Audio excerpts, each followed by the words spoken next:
Researcher Pell did the calculation a third time. She did it slowly, the way she had done it the second time, not because she expected a different answer, but because the third time would constitute a pattern, and a pattern would constitute something she had to do something about, and she was still, at some level, hoping that the third time would produce a different answer and spare her the something she would have to do about it. It did not produce a different answer. She sat back in her chair and looked at the numbers on her screen and felt the particular quality of stillness that descends on a person when they have confirmed, for the third time, that the thing they are looking at is not going to resolve into something comfortable no matter how many times they check it. The numbers were simple. That was the thing that kept pulling at her. Complex anomalies had the decency to be complex, to offer the mind a variety of possible explanations, a range of methodological errors that could be examined and considered and used to construct a reasonable case for uncertainty. These numbers were not complex. They were two data points and the distance between them, and the distance between them divided by the time elapsed between them produced a velocity, and the velocity was impossible. Not large, not unprecedented in the records she had access to. Impossible. Specifically, categorically, mathematically impossible in the way that things were impossible when 6,000 years of peer-reviewed science had established, beyond any serious challenge, that they could not happen. The Constant Forward was a human research vessel.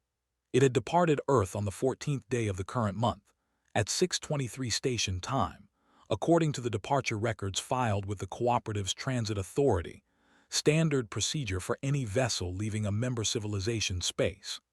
The departure records were time-stamped, authenticated, and cross-referenced against Earth's own departure logs as a routine double verification measure that had been standard protocol for 3 centuries.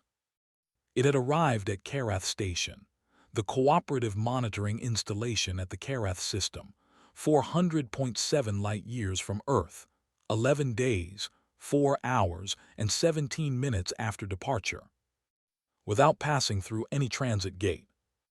Pell had checked the gate logs first. This was the obvious explanation, a vessel that had somehow used an unregistered gate connection, or had passed through a gate whose logs had been incorrectly filed. She had checked every gate within reasonable range. She had cross-referenced the Constant Forward's transponder signal against every gate's passage records for the relevant time period. Nothing. The vessel had not used a gate. The vessel had traveled 400.7 light-years in 11 days through open space. The velocity this implied was approximately 13.3 times the speed of light. Pell was 22 years into her career as a research analyst at the Cooperative Central Science Authority. She had a graduate degree in observational astrophysics and a secondary qualification in anomaly assessment. She had, in 22 years, flagged 14 anomalies that had turned out to be instrument errors, 3 that had turned out to be data entry mistakes, 2 that had turned out to be classified military exercises that she had not been cleared to know about, and 1, 11 years ago, that had turned out to be a genuine scientific finding that had been published in the Cooperative's journal and had earned her a commendation from the Science Council. She had never flagged anything like this. She sat at her workstation for 4 minutes and 20 seconds, which she would not have been able to estimate at the time, but which was the duration recorded by the workstation's activity log, later reviewed extensively by a committee she would not have predicted would exist. She was, during those 4 minutes and 20 seconds, deciding something. Then she opened the priority flagging interface and began composing the report that would bring the Cooperative's scientific establishment to the edge of the most significant crisis in its 6,000-year history. She wrote the report carefully. She included all 3 calculations, clearly labeled. She attached the departure records, the arrival detection logs, and her gate passage cross-reference. She noted in the summary section that she had verified the data against instrument calibration records and found no anomalies, and that she had considered and eliminated 5 alternative explanations before filing. At the bottom in the field marked Analyst Assessment, she wrote, "Data appears valid. Velocity incompatible with known physics. Recommend immediate senior review." She sent it. Then she went to the small kitchen adjacent to the analyst floor and made herself a cup of tea, and stood at the window looking out at the station's exterior docking ring and thought, with the particular calm of someone who has just done the only thing available to them and has no further decisions to make for the moment, that it was a very clear day for a station in deep space, and that the stars looked the same as they always did, and that somewhere 400 light-years away, a human research vessel was sitting at a monitoring station, having arrived there in a way that should not have been possible. She drank her tea. Director Oren Vell received the flagged report at 600 on a Tuesday morning and read it at his desk in the way he read everything, thoroughly, without rushing, giving each section the attention it required before moving to the next. He read the departure records. He read the arrival detection logs. He read the gate passage cross-reference. He read the analyst's 5 eliminated alternative explanations, which were thorough and correct in their elimination. He read the summary. Then he read the velocity figure. He put the report down on his desk. He picked it up again. He read the velocity figure again. He put the report down again. He sat at his desk for 20 minutes. This was not, for Vell, an unusual response to difficult information. He was 612 years old, which was not remarkably old for a Varanthi, but was old enough to have developed the habit of giving his mind time to process significant things before acting on them. He had found, over 6 centuries, that the 20 minutes he spent sitting with a difficult thing, before responding to it, consistently produced better responses than the ones he would have given immediately. This was the longest 20 minutes he could remember. He had spent his career in science. He had written 1,400 peer-reviewed papers, contributed to 11 foundational theoretical frameworks, and served as the cooperative's chief science officer for the past 40 years. He had been, during those 40 years, the person responsible for the integrity of the cooperative's scientific record, the 6,000-year accumulation of verified, peer-reviewed, collectively maintained knowledge that represented the most comprehensive scientific archive in known galactic history. The foundational paper of the cooperative's physics canon, the Varanthi proof of the Alcubierre impossibility, written by his predecessors 4,000 years before he was born, refined and extended by generations of Varanthi scholars, ultimately reaching its current definitive form in a paper that bore, among many others, his own name, was the most cited document in that archive. It had been verified so many times by so many civilizations, using so many different methodological approaches, that it had ceased to be treated as a proof and had become simply a fact. The way gravity was a fact. The way entropy was a fact. The proof said that spacetime manipulation FTL travel required infinite energy, not very large finite energy, infinite energy, therefore impossible, QED. The numbers on his screen said that a human vessel had just traveled 400.7 light-years in 11 days. He convened the emergency session at 6:30. The Science Council's emergency session room was a circular chamber on the 14th level of the Cooperative's Central Administrative Station, designed for exactly this kind of gathering, urgent, closed, senior membership only. Vell had used it twice in 40 years. Both previous uses had involved anomalies that had resolved, within a few hours, into explicable phenomena. He had never used it for something that had not resolved. 12 hours into the session, it had not resolved. The first phase had been verification. Vell had assigned 3 independent teams, Varanthi, Marathi, and Oshi, to verify the original data using their own methodologies and instrument access. The teams had worked in parallel, without communicating with each other, and had reported their findings at intervals over the first 8 hours. Each finding was the same. The data was clean. The instruments were calibrated correctly. The departure and arrival records were authentic. The gate logs showed no relevant passage. The constant forward had traveled 400.7 light-years in 11 days without using a transit gate. The second phase had been alternative hypotheses, and it was in this phase that the session developed the quality it would maintain for the following 2 days. A quality Vell would later describe, in his private journal, as organized desperation. The alternatives came quickly at first, proposed by the most experienced scientific minds in the cooperative, with the creative urgency of people who very much needed one of the alternatives to be correct. Instrument conspiracy. All detection equipment at Karath Station had simultaneously malfunctioned in a coordinated way that produced false arrival data. Eliminated within 3 hours when the arrival detection was cross-referenced against independent astronomical observations from 4 separate locations that had all registered the constant forward's arrival signature. Data fabrication.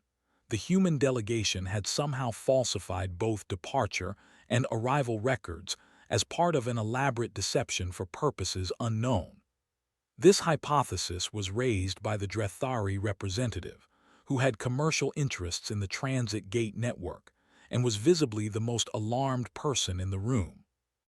It was eliminated when the cooperative's independent authentication systems confirmed the record integrity at a level of certainty that made fabrication effectively impossible, without compromising infrastructure that no single member civilization had access to. Classified gate technology. The humans had developed or acquired access to a miniaturized or mobile gate system that had not been registered with the cooperative's transit authority.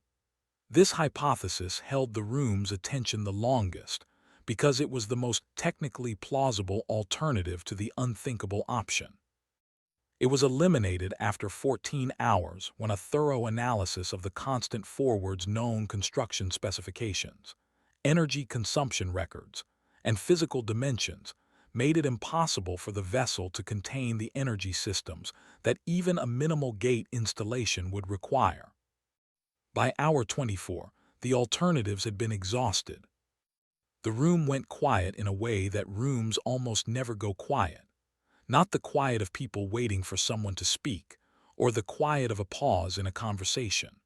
The quiet of a group of people simultaneously arriving at a conclusion they had been trying not to arrive at, and finding no further road that led away from it. Council Chair Thessa Vorn was the first to speak into the quiet, because she was Marathi, and the Marathi had a cultural tradition of speaking into silences that other species found productive to maintain. "We need to contact the human delegation," she said. "Not yet," Vell said. She looked at him, "Director." "Not yet," he said again. "We do not contact them until we understand what we are contacting them about. At the moment, we have a data anomaly and an absence of alternative explanations. That is not the same as understanding what happened." He looked around the room. His gaze moved from face to face, Vorn's calculated alertness. The Drethari representatives barely contained alarm, the Oshi Scholar Prime Evan's expression, which had not changed perceptibly in 24 hours. "I want the constant forward's crew manifest. I want their research program documentation. I want to know what they were doing out there and why, and who authorized it."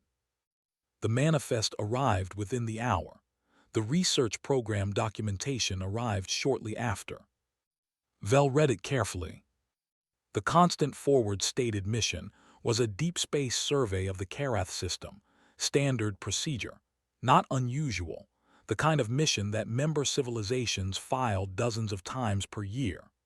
The crew manifest listed 41 personnel, cross-referenced against the cooperative's member database in the standard way. One name caught his attention.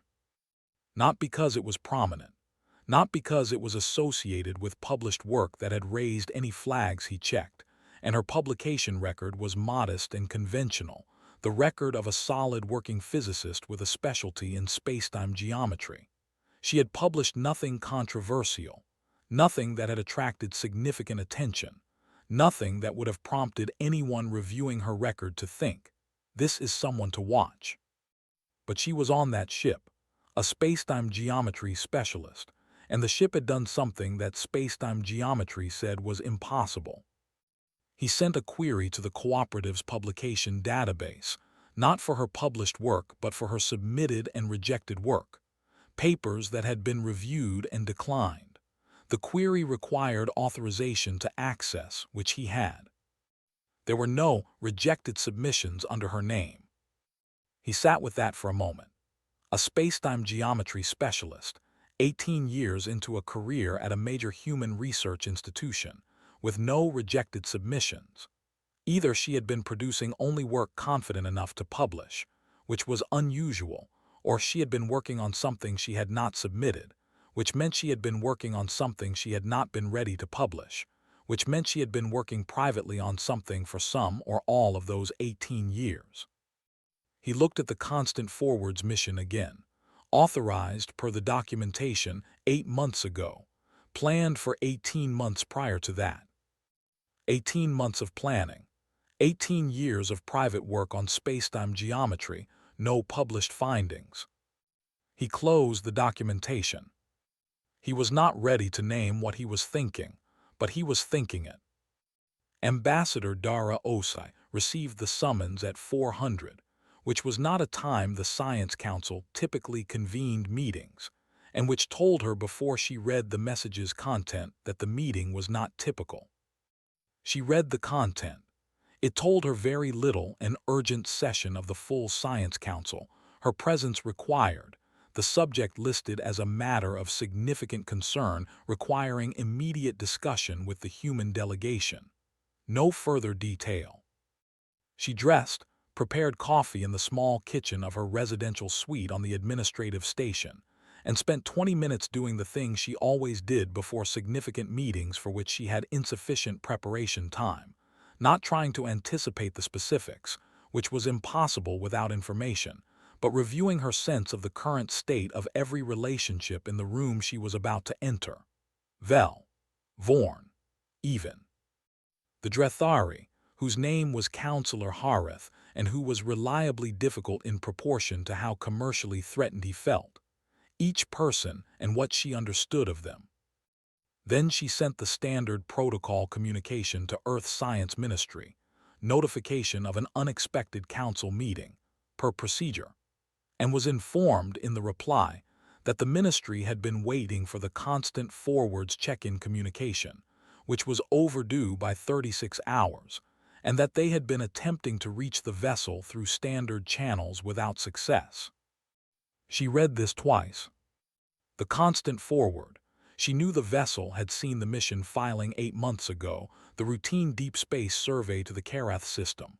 She knew the lead physicist by name, had met her once at a cooperative science conference. Ndidi. Yara Ndidi. Quiet, focused, the kind of scientist who attended conferences to listen rather than to present. Incommunicado for 36 hours. An unexpected urgent council session called at 400. She finished her coffee.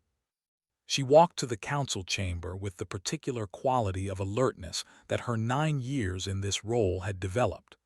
The readiness of someone who had learned to navigate situations in motion, who had built her competence not on complete information, but on the skill of working with partial information carefully.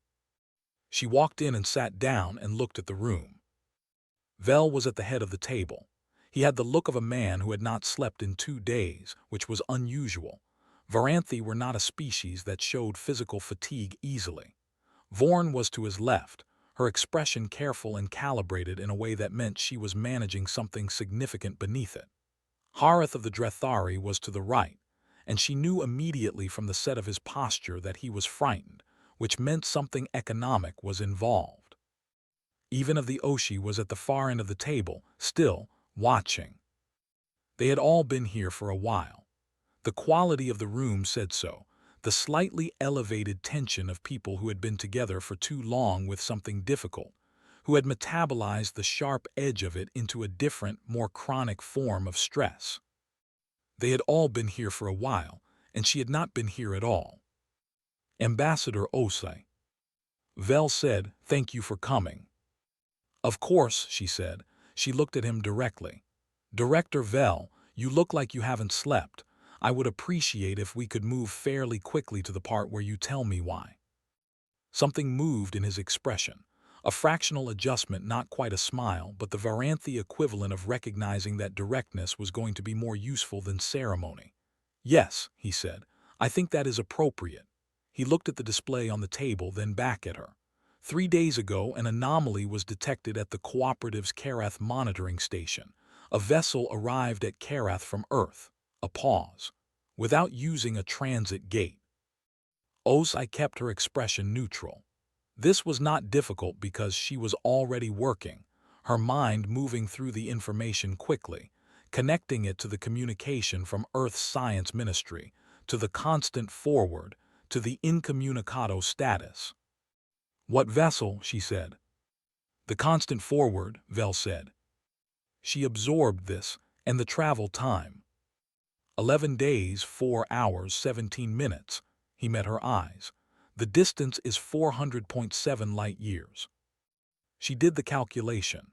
She was not a physicist, but she had spent 9 years in a role that required her to process scientific information, and she did the calculation quickly enough. The velocity was obvious. The implication of the velocity was obvious. She looked at Vel's face, at Vorn's, at Harath, who was watching her with the expression of a man waiting to see if the person across from him was going to panic, because he was panicking and he wanted company. She did not panic, she thought.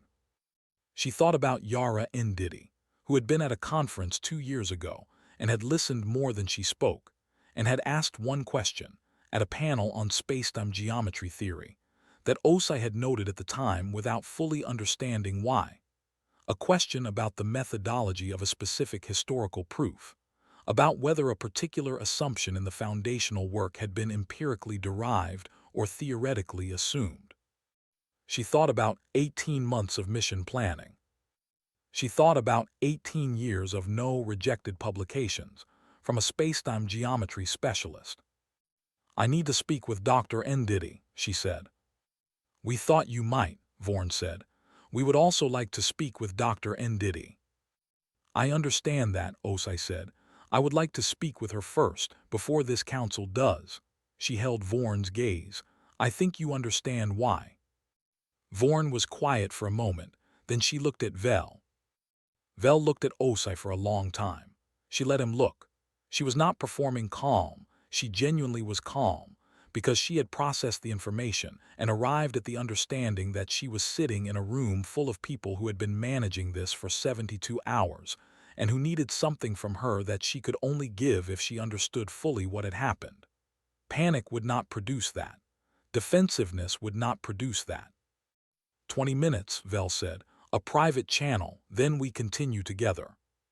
"That's sufficient," she said. The private channel to the constant forward connected in 4 minutes, routing through the Karath station's communication system to the docked vessel. The face that appeared on Osai's screen was the face she remembered from the conference, middle-aged, composed, with the quality of attention that some scientists had and others didn't. The quality that meant they were always slightly more present than other people, because they were always noticing things. Ndidi looked at the screen and said, "Ambassador." "Dr. Ndidi," Osai said, "I have 20 minutes and I need to understand what happened, please." Something in Ndidi's expression shifted, a relaxation, almost. The expression of someone who had been waiting for this specific conversation and was relieved it was finally happening. She sat back slightly in her chair. "It started with an assumption," she said. "In the foundational proof, the Varanthe proof of the Alcubierre impossibility." She paused. "You know the proof." "I know it exists and I know what it concludes. I'm not a physicist." "That's fine. The relevant part is accessible." Ndidi folded her hands on the table in front of her. "The proof demonstrates that spacetime manipulation FTL travel requires infinite energy. The mathematics are correct, I want to be clear about that. Given the proof's premises, the mathematics follow exactly. The proof is internally valid. But, Osai said, but one of its premises is not derived. It is assumed. Ndidi said the word with the specific emphasis of a scientist identifying a methodological problem.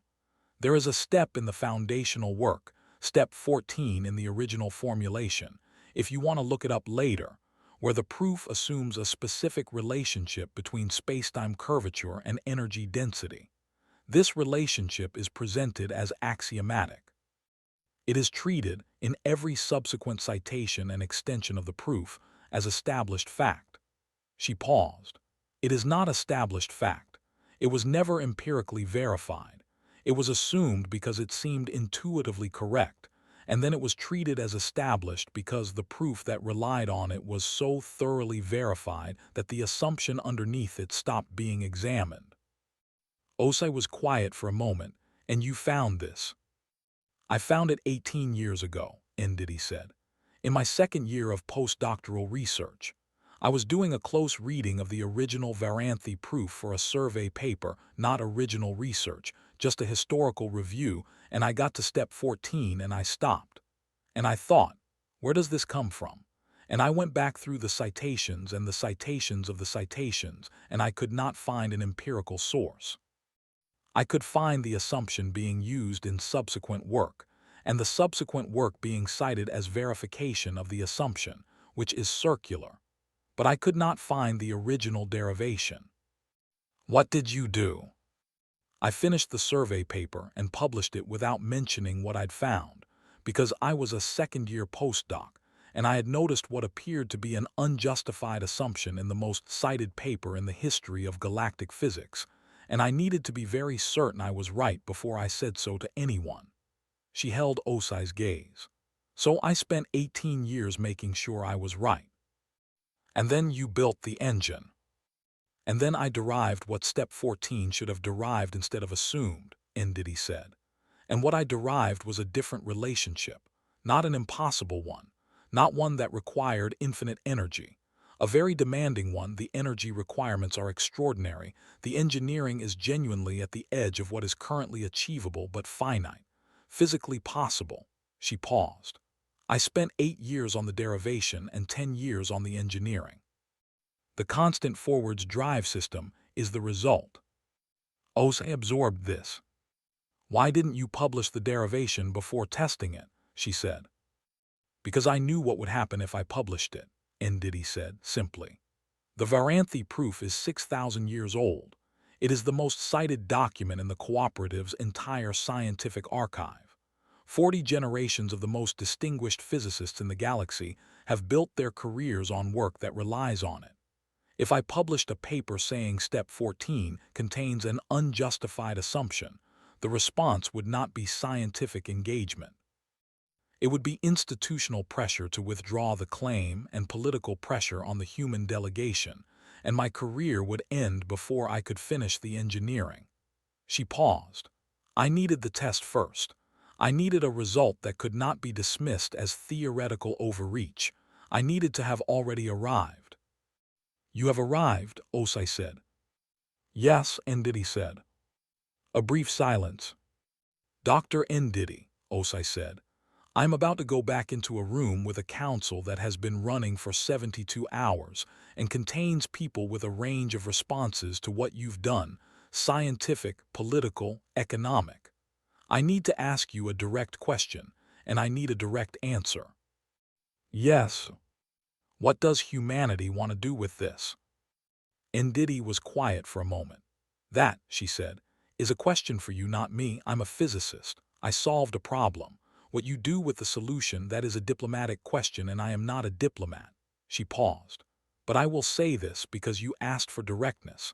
I spent 18 years working on this alone in the margins of my career, in the hours after my official work was done, because I believed the problem was real and the solution mattered, not for humanity specifically. For everyone, the transit gate network is slow. The cooperative is spread thin. There are civilizations at the far edge of the galaxy that have been waiting decades for gate connections that haven't been built yet. If what I found is what I believe it is, She stopped. She looked down at her hands for a moment.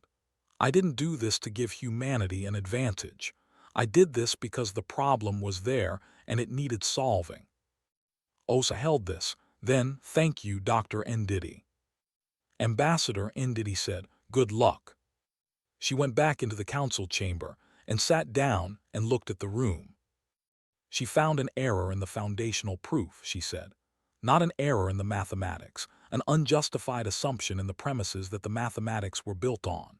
She spent 18 years deriving what should have been derived instead of assumed, and she arrived at a different answer.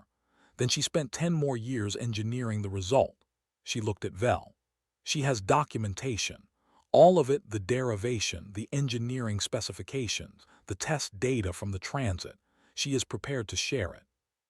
The silence that followed was different from the silence she had walked into earlier. That silence had been the silence of managed crisis, controlled, directed, professional. This silence was more fundamental. The silence of a room full of very intelligent people, simultaneously processing the fact that the thing they had believed to be impossible was not impossible, and had not been impossible, and the only thing that had made it seem impossible was an assumption that a human physicist had identified as unjustified and spent 18 years proving was unjustified. Vel was very still. She watched him and thought of a structure that had been standing for 6,000 years, and thought of what it feels like to be the person responsible for a structure when it develops a crack, not collapse, not rubble, just a crack. The precise, surgical revision of something you thought was permanent. Hareth was the first to speak. He was Drethari, and the Drethari spoke from fear when they were afraid, and he was very afraid. The implications for the transit gate network, he said. If this technology becomes widespread, if every civilization can build an FTL drive. Counselor Hareth, Vorn said, with the precision of someone cutting off a line of argument before it became a problem. She looked at Osai. Ambassador, the Council needs to understand humanity's intentions. This technology, if it works as described, represents a fundamental shift in the cooperative strategic architecture. We need to know what the human delegation intends to do with it. I know, Osai said. She had been thinking about this since the communication with Ndidi. Not scrambling, thinking. Working through it carefully, with the method she had developed over 9 years of doing this work. What did humanity want? What did the cooperative need? What was the answer that served both, and served the thing that the cooperative was supposed to be, underneath all the politics and the power dynamics and the commercial interests? She had an answer. She was not certain it was the right answer, but she had arrived at it honestly and she was going to give it. Before she could speak, Even spoke. Scholar Prime Even of the Oshi Continuum had not spoken once in 72 hours of session. They had sat at the end of the table and watched, and listened with the quality of stillness that the Oshi had, a stillness that the other species present had variously interpreted as reserve, or detachment, or the inscrutability of a civilization that had been reclusive for most of its history. Vel had glanced at Even periodically throughout the session, and each time had found nothing to read in the expression. Now Even spoke, and the room turned to them with the collective attention of people who had been waiting without knowing they were waiting. I would like to share something with the council, Even said.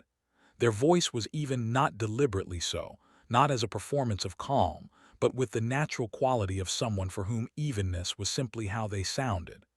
The Oshi Continuum has been studying the mathematics of spacetime for 3,000 years. This is publicly known. What is less publicly known is the specific focus of our research over the past millennium. The room was completely quiet. 800 years ago, Even said, our mathematicians identified the same issue that Dr. Ndidi has apparently identified, the unjustified assumption in step 14 of the foundational proof. A pause. We derived the corrected relationship. We arrived at the same conclusion: finite energy requirements, physical possibility. Another pause. We did not publish our findings. The quality of silence in the room changed again. It had been doing this throughout the session, cycling through different textures, different weights. This version was the heaviest yet. Why? Vel asked, and his voice was quiet in the way that voices go quiet when a person is working very hard to maintain the form of professional inquiry, while something considerably more personal was happening underneath it. Because we were afraid, Even said. The simplicity of the admission was itself significant. The Oshi were not, in Osai's experience, a species that made simple admissions of institutional failure. Not of the technology, of what it would do to the cooperative. The transit gate network represents the primary infrastructure of this alliance. The economic investment is enormous. The political relationships built around it are load-bearing. We modeled the consequences of publishing the corrected proof, and the models concluded that the disruption would be severe enough to destabilize the cooperative significantly. We made a decision, 800 years ago, not to publish. Even looked at Vel directly. We have been maintaining that decision since. We have been attending these council sessions and participating in scientific discussions and sitting with this information for 800 years. Vel looked at Even for a long moment. You knew, he said, for 800 years, while the rest of the cooperative was treating the proof as physical law, you knew it wasn't. Yes, Even said. And you said nothing. We said nothing. Even did not look away. We believed we were protecting the cooperative. We believed the disruption of disclosure was greater than the cost of continued suppression. A pause. We were wrong. The cost of suppression is not only the technology withheld. It is the 800 years of research that did not happen because every other civilization in this room believed the problem was closed. They looked at Nditi's documentation on the display, the 18 years of work that should have been, in some sense, 818 years of shared work. Dr. Nditi solved this alone, in the margins of her career, because everyone she might have collaborated with believed the problem had no solution. Another pause. That is the cost we did not account for. Silence. Osai looked at Vel. He was looking at Even with an expression she had not seen on a Varanthi face before, something that was processing multiple things simultaneously, things that were not easily compatible with each other. The scientist in him grappling with the fact that the unjustified assumption had been identified by the Oshi 8 centuries ago. The historian in him grappling with what 800 years of suppressed knowledge meant for the cooperative scientific record. And underneath both of those, something more personal, a man who had built his career on a proof, who had cited it and taught it and defended it and extended it, who had written the most widely cited commentary on it 40 years ago, confronting the fact that the proof had contained a flaw that another civilization had known about for 800 years while he had not. She gave him a moment, then she spoke. The council asked what humanity intends to do with this technology, she said. I communicated with Dr. Nditi. I considered what she told me, and what I understand of the cooperative and what it is for, and what humanity has been as a member of it for the past 200 years. She looked around the room at Vel, at Vorn, at Harith's alarm, at Even's steady gaze. Humanity intends to share it. Harith made a sound. Vorn's expression moved through several things quickly. Not immediately, Osai said. Not without structure. Dr. Nditi's documentation, the derivation, the engineering specifications, the test data, will be submitted to the cooperative's Joint Scientific Commission for full peer review. Open review, transparent process, every member civilization participating. We are not going to publish a result and step back. We are going to do what the cooperative exists to do, submit it to collective scientific scrutiny, share the process, develop the technology together. She paused. The transit gate network is not going to become irrelevant overnight. The engineering requirements for the drive are significant enough that small civilizations will need support to develop it. And that support will need to be organized, and organizing it will take time and cooperation. The gate network will remain important during that transition, and the transition will take decades. She looked at Harith, whose alarm had not fully resolved but had changed character. The Drathari's investment in gate infrastructure is not going to evaporate. What will change is that the gates will eventually become one option rather than the only option. That is not a crisis. That is what technology is supposed to do. She looked at Vel. Dr. Ndidi spent 18 years working on this alone because she correctly understood that publishing her suspicion before she had a solution would invite suppression rather than engagement, she said. She was right about that. The Oshi spent 800 years not publishing their derivation because they believed disclosure would destabilize the cooperative. They were wrong about that, or rather, they made a reasonable calculation that turned out to have costs they hadn't fully modeled. She paused. Humanity is not going to do either of those things. We are not going to suppress this, and we are not going to deploy it unilaterally. We are going to do what we agreed to do when we joined the cooperative, which is contribute our research to the shared record and let the collective scientific process work. A final pause. Dr. Ndidi did not solve this problem for humanity. She solved it because it was a problem that needed solving. We are giving the solution to everyone, because that is what solutions are for. The room was quiet for a long time. Vorn spoke first. The peer review process, she said. Her voice had lost the calculation. She was asking directly, not strategically. The Joint Commission. You would accept full cooperative oversight of the publication and development process. We would require it, Osei said. This is too large for any single civilization to manage alone, including ours. Another silence shorter. Vel looked at the table, then at the display showing Ndidi's documentation, which had been on the screen since Osei had put it there. 18 years of derivations and engineering specifications and test data, the quiet accumulated record of a problem solved in the margins. I would like to read the derivation, he said. His voice was careful, the voice of a scientist approaching something significant with the respect it required. I will have Dr. Ndidi transmit the complete documentation to you personally, Osei said, within the hour. Vel sat alone in his office at 200, 12 hours after the council session had concluded. The office was quiet. The administrative station was never fully quiet. There was always the low background hum of life support and environmental systems, the distant vibration of the docking ring. But at 200 the corridors outside were empty, and the quiet was as close to complete as it ever got.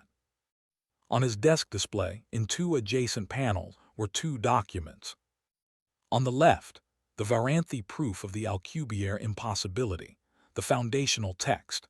He had opened the original version, not the current definitive formulation that bore his name, but the earliest surviving manuscript, 4,000 years old, rendered in the archaic script of the Varanthi scholars who had first worked through the mathematics. He had read this document in various versions, more times than he could count. He knew it the way musicians know the pieces they have played for decades, not just the notes, but the space between the notes, the way each section moved into the next. He read it now with different eyes. He reached step 14. He stopped. He looked at it, really looked at it, with the particular attention of a scientist who has been told that a thing he believed was solid contains a crack, who is now looking for the crack. It took him longer than he wanted it to. The assumption was embedded in notation that implied it was an established relationship, notation that had been used in the same way by every subsequent author who had extended the proof, each one inheriting the notation and the implication and passing it on. You had to look at it with the specific question, where does this come from, rather than how does this work? The first question was not the one you normally asked of a foundational proof. The second was. He looked at it with the first question. He saw it. He sat back in his chair. On the right panel, Ndidi's derivation. The document she had transmitted to him 3 hours ago, 240 pages of mathematics, developed over 8 years, beginning from the same point in the foundational proof and proceeding differently. Not rejecting the proof's framework, not discarding the 6,000 years of physics built on it, simply correcting the one step where an assumption had been made, deriving what should have been derived, and following where the derivation led. He read it slowly. He was not reading for verification. The peer review commission would handle verification, rigorously, over the months to come. He was reading to understand, to follow the thinking of a physicist who had spent 18 years alone with a problem that everyone else believed was closed, and to see how she had gotten from the crack in step 14 to a drive system that had carried a research vessel 400.7 light-years in 11 days. He read for 2 hours. At 400, he reached the end of the derivation. He sat with it. He thought about what it meant, not politically, not institutionally, scientifically, the real thing underneath all the other things. A piece of mathematics that had been treated as physical law for 6,000 years had contained in its foundations an assumption. The assumption had been identified, corrected, and the correction had led somewhere extraordinary. This was how science was supposed to work. This was the process, the slow, cumulative, corrective process of collective knowledge, each generation building on the last, and occasionally, when someone looked carefully enough, finding a place where the foundation needed to be rebuilt. It had taken 6,000 years for someone to look carefully at step 14. He thought about the 18 years, about a physicist working quietly in the margins, because she correctly understood that the institutional response to her question would be defensive rather than curious. About the 800 years of Oshi silence and the calculation that had produced it, and what that calculation had cost. About the 6,000 years of brilliant scientists from 22 civilizations who had worked within the framework of the proof, and had not thought to question it because the proof was too thoroughly verified, too completely accepted, too much a part of the foundation to be examined as a foundation. He thought, this is what certainty costs. Not the certainty itself. Certainty was sometimes correct, and the proof's mathematics were correct, and 6,000 years of work built on those mathematics had produced genuine knowledge. But the certainty about the certainty, the assumption that thorough verification meant permanent settlement, the institutional gravity of a foundational document that made questioning it feel not like science but like eccentricity. He opened a new document. He began to write, not a formal paper, not yet, a note, the kind of note a scientist writes to themselves at the beginning of a new question, when the question is still forming and the writing is part of the forming. He wrote step 14. What else do we assume that we have not derived? He looked at the question for a moment. Then he began to work. Outside his window, the stars burned the same as they always had, the same light, the same distances, the same ancient physics that the universe had been running since before any of the civilizations in the cooperative had existed. The distances had not changed. The physics had not changed. Only the understanding had changed, which was, in the end, the only thing that ever did.